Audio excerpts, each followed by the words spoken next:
8:32. En Cooperativa, a esta hora nos acompaña el médico forense de la Universidad de Murcia, Aurelio Luna, quien está en Chile para dictar clases en el diplomado Los derechos de los niños, niñas y adolescentes víctimas de delitos sexuales y el sistema judicial que organiza la Fundación Amparo y Justicia, el Poder Judicial y la Pontificia Universidad Católica de Chile. Pero no es primera vez que Aurelio Luna está en Chile. Él ha participado en tratar de esclarecer algunos de los casos de mayor relevancia, mayor connotación pública en el país. Así que vamos a estar hablando de todos estos temas a partir de este momento. ¿Cómo está, Aurelio? Muy buenas tardes. Buenas tardes, pues estoy magníficamente bien. Ha llegado a Chile hoy, viene a dar estas clases. No es su primera vez en Chile.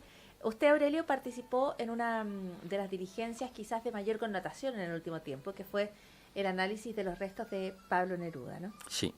Usted fue de los peritos que logró acreditar que no hubo envenenamiento en el caso de Pablo Neruda. Sí, con los análisis que se realizaron se pudo descartar que no había ninguna sustancia extraña que pudiera justificar el fallecimiento por envenenamiento.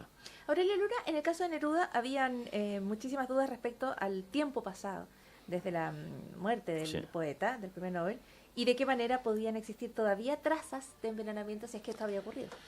Hay que decir que la ciencia ha avanzado muchísimo, es decir, la capacidad que se tiene ahora, la sensibilidad que tienen algunas técnicas de análisis permiten detectar partes por billón con B de concentraciones de sustancias, y el hueso es una matriz muy buena, al igual que ocurre con el pelo, almacena muy bien determinados tipos de sustancias, y eso permite poder hacer estudios retrospectivos transcurridos pues 40, 45, 60 años, incluso más, en función del grado de preservación del hueso, y poder detectar si existen o no existen sustancias en el hueso.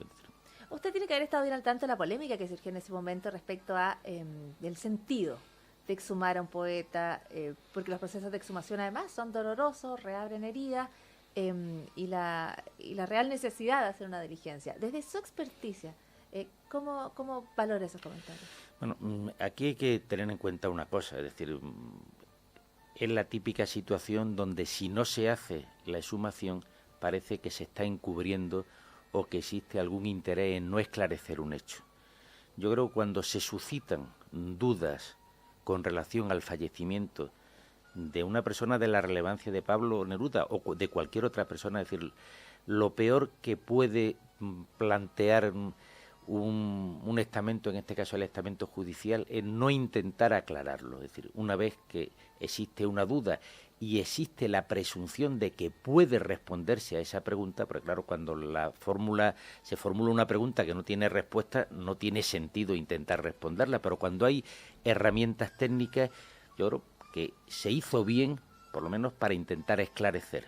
Ya se puede afirmar que hay una serie de circunstancias que no se dieron en el fallecimiento de Pablo Neruda. Puede ser que hayan otras, no lo sabemos, pero algunas de forma concreta, como sería la muerte por intoxicación por alguna sustancia, no se dio, con lo cual se puede excluir eso.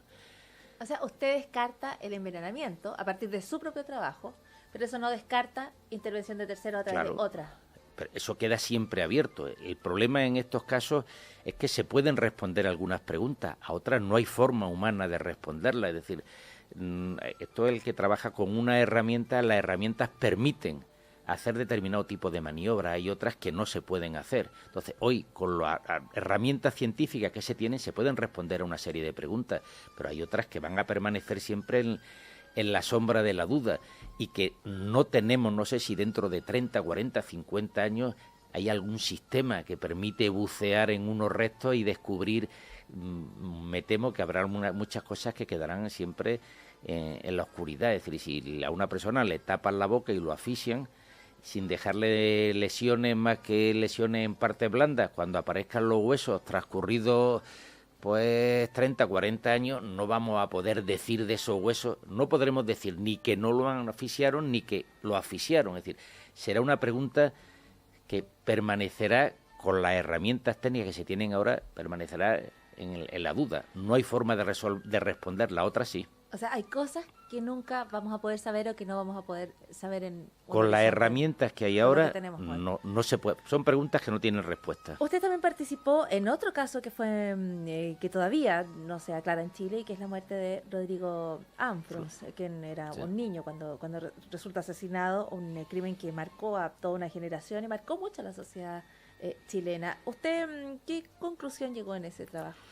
La conclusión es que en este caso la data de la muerte y a la interpretación de algunos hallazgos que aparecían en el repórter oficial no correspondían con la realidad. ¿En qué sentido? En que los hechos, tal como se especificaba en las pericias que se hicieron entonces para decir que llevaba muerto un tiempo, el niño llevaba muerto mucho menos tiempo del que dijeron, y el niño presentaba una serie de lesiones que no correspondían a la interpretación que se dio en su momento por parte de los que inicialmente realizaron la autopsia. O sea, usted logró desacreditar toda la autopsia original. Desacreditar en el sentido, aquí siempre hablamos de opiniones, es decir, nadie tiene la verdad absoluta ni puede, desde mi punto de vista, creo que no eran exactas esas afirmaciones. Y desde un conocimiento científico concreto, pero eso no significa decir, lamentablemente uno puede equivocarse en cualquier caso y el margen de error siempre se suscita, y aquí el problema es que hay siempre opiniones, pero creo que mi opinión sigue siendo que no fue correcta la interpretación que se hicieron de determinados tipos de hallazgos. Usted guarda una cuota de humildad y una cuota de autocrítica, quizás, o de permanente revisión a su trabajo, aun cuando usted es uno de los mayores expertos reconocidos en esta materia. Es que creo que la verdad absoluta se tiene muy de tarde en tarde, y uno tiene que saber que siempre existe un margen de error, y ese margen de error hay que saber reconocerlo para poder interpretar de forma rigurosa las cosas. Es decir, en medicina legal hay las 3 palabras más difíciles que hay de decir es no lo sé. Y en general, en la vida. Así que es notable que una persona con su prestigio y su reconocimiento se anime a plantearlas. Aurelio, usted viene a Chile para dictar este curso que tiene que ver con los derechos de niñas y adolescentes que son víctimas de delitos sexuales. Este es un tema que también se ha debatido mucho en el país en términos de la permanente duda respecto a si están bien protegidos los derechos de los menores cuando son víctimas de estos delitos. ¿Qué es lo que usted puede aportar en este debate? Yo, en primer lugar, quiero agradecer la invitación de la Fundación Amparo y Justicia, que creo que está realizando una labor excepcional en este campo, porque está actuando, dinamizando, manteniendo viva una serie de inquietudes con relación a un problema que es general y que desde muchos países se aportan distintas perspectivas y distintas formas de entender el problema. Aquí, como en casi todo en la vida, desde cada perspectiva se ve una visión concreta de un problema. Yo vengo a aportar una visión concreta y al mismo tiempo vengo con la esperanza de poder aprender mucho, porque siempre, si miramos una sombra, estamos mirando la parte de que da la luz. Si yo muevo la lámpara y cambio de orientación, cojo la sombra de otra forma. De muchas sombras se pueden reconstruir la realidad completa. Y aquí lo importante es poder intercambiar, obtener información y sobre todo algo que, en fin, decía un señor que se llama Powell, que el único error real es aquel del que no aprendemos nada. Es decir, saber hasta qué punto estamos haciendo las cosas de forma correcta, en qué nos equivocamos y en qué no acertamos, y algo muy importante, qué podemos hacer para mejorar lo que estamos haciendo. Porque se trata de situaciones, en el caso de las agresiones sexuales a los niños, especialmente dolorosas, que generan una ansiedad social y una respuesta importante, y a la que hay que intentar dar una respuesta lo más integrada posible, sabiendo que hay un problema judicial, hay un problema personal, hay un problema familiar, hay un problema social, y cada uno de estos problemas tiene unas dimensiones que se mueven en planos distintos, y hay que saber darle esa visión lo más completa posible para no dejar desatendido ninguno de esos aspectos. Tan importante es conseguir la condena del culpable como evitar que se condene a un inocente, y eso no puede en ningún caso suponer incrementar el dolor de una familia, y eso exige al mismo tiempo poner en marcha una serie de respuestas en el plano pericial judicial, pero también en el plano asistencial social para responder. Y esa visión integradora y sobre todo el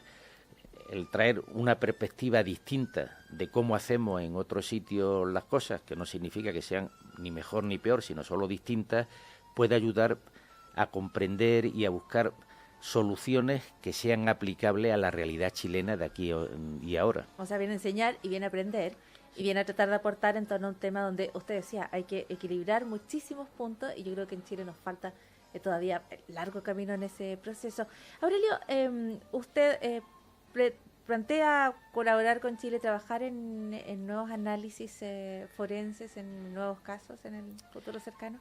Pues vamos, ahora mismo estoy pendiente porque me mandaron una muestra del caso Matute, y parece ser que intervengo en el próximo panel, porque no sé si se ampliará o no el estudio en el caso de Pablo Neruda, no lo sé, porque eso está en manos del juez Carroza, el ministro Carroza, y al final, en última instancia, el que tiene la palabra. Ya, pero entonces, ¿podría existir más análisis en el caso Neruda? Podrían existir. En este caso han solicitado, la parte querellante ha solicitado ampliar el número de análisis, y en este caso se ha creado un panel de expertos, y repito, el ministro Carroza tendrá la última palabra con relación al... ¿Y en el caso Matute, es primera vez que se va a enfrentar esa evidencia, ese análisis? Sí. ¿Hay alguna pregunta que esté guiando su trabajo en este momento, o cuando usted enfrenta un...? Bueno, en este caso hay unos restos óseos, y hay que saber si en esos restos óseos qué es lo que puede encontrarse. Entonces, al final esa es la pregunta. ¿Qué nos dicen estos restos? ¿Qué nos pueden contar los restos óseos de lo que pasó?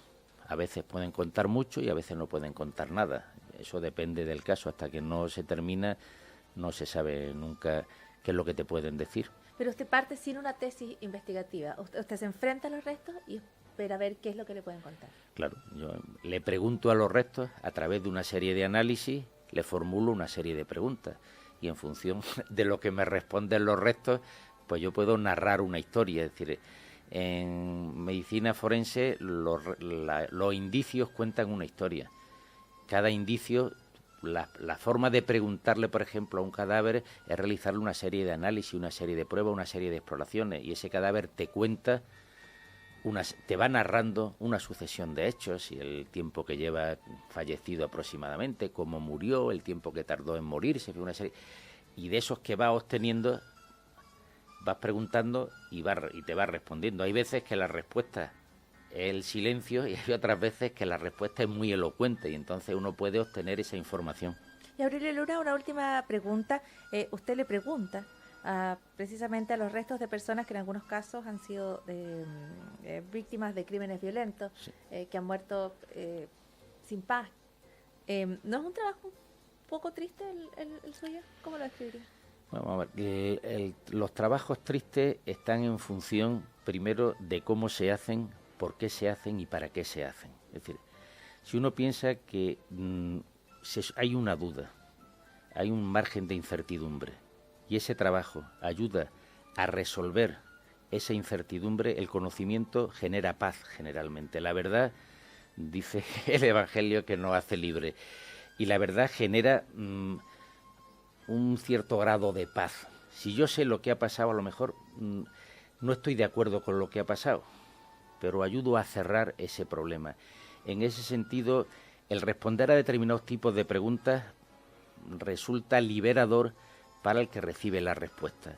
Y siempre hay que pensar, hombre, sería mucho más... Otro tipo de trabajo a lo mejor tiene otro tipo de satisfacciones, pero todas las monedas tienen cara y cruz. Cuando una moneda tiene solamente dos caras, suele ser falsa. Es decir, que hay que saber ver en cada situación el lado positivo y el lado negativo. Y yo creo que por las circunstancias siempre se mueve uno uno no analiza hechos alegres, sino analiza hechos potencialmente dolorosos.